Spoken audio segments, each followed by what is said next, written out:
Hi YouTube.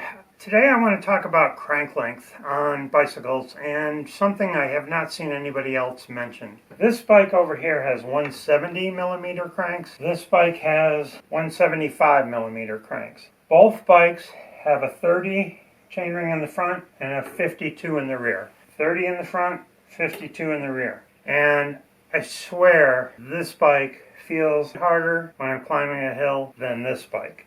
And I think it's the crank length. Everybody says crank length doesn't matter because you got gearing, which is true until you hit your lowest gear and can't go any lower. If I take a wrench and I try to exert force with this, it's going to be much less force than when I exert force with this because this is a longer lever.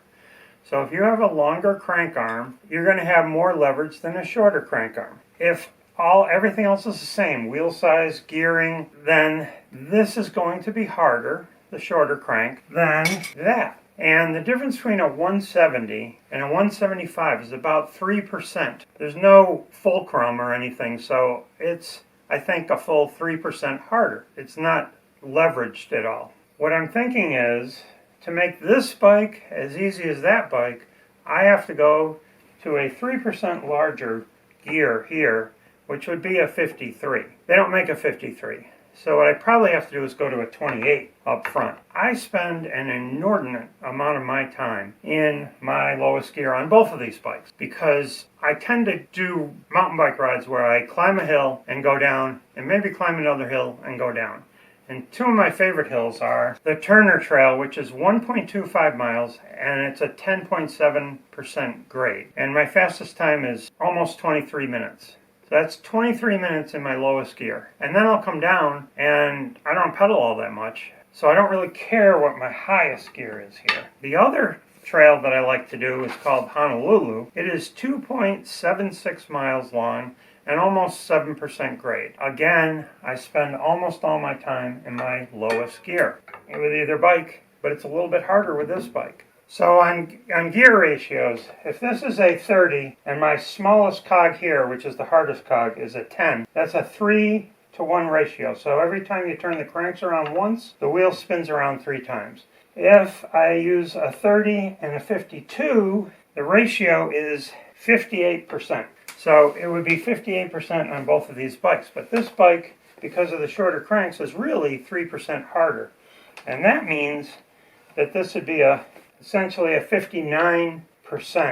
And in order to get an easier gear, I'd have to go to a 53 back here, which they don't make, but they do make a 28 for the front. So I could go to a 28-52, and that would give me 54% on this bike, but it would be essentially a 55% on this bike, adding the 3% because of my shorter cranks, which is a lower gear than the 30-52 with 175 cranks. And there's another reason for doing that. So if I go to a 28 in front, I'll spend much less time in my 52 in the back, which will be great because it'll improve the chain line, and I won't always be cocking things to the inside. They'll be more straight if I'm in a middle gear or even my next to lowest gear. Another thing with going to a shorter crank, when you are in the down position, because this is shorter, your leg is higher up. Than on this bike, my leg is further down. So I can run my seat lower on this bike than on this bike, which would be good for balance. The higher you are, the more tippy you will be. However, on this bike, my pedal is lower, so I'm going to hit the ground pretty often, which I do. And this bike, I don't hit the ground hardly at all, so that is an advantage to the 170 cranks. Also, these supposedly open up your hip angle, so when your pedal comes to the top, your leg doesn't have to come up as far. It also doesn't have to go down as far. But I don't know if I like the idea of using less flexibility, especially when I have two other bikes, this bike and my road bike, which have 175 cranks. So I don't like the idea of having short cranks on the bike I'm probably going to ride the most. So it's easier for me to change this bike over to 175s. And yes, I will probably hit the ground more often, but I already hit the ground often with this bike, and I'm kind of used to it. Anyway, I'm going to give 175 cranks a try on this bike. If I'm hitting my pedals worse than this spike, I'll probably put 170s back on and just do the 28 tooth chain ring. So I'll let you know how that goes, and thanks for watching.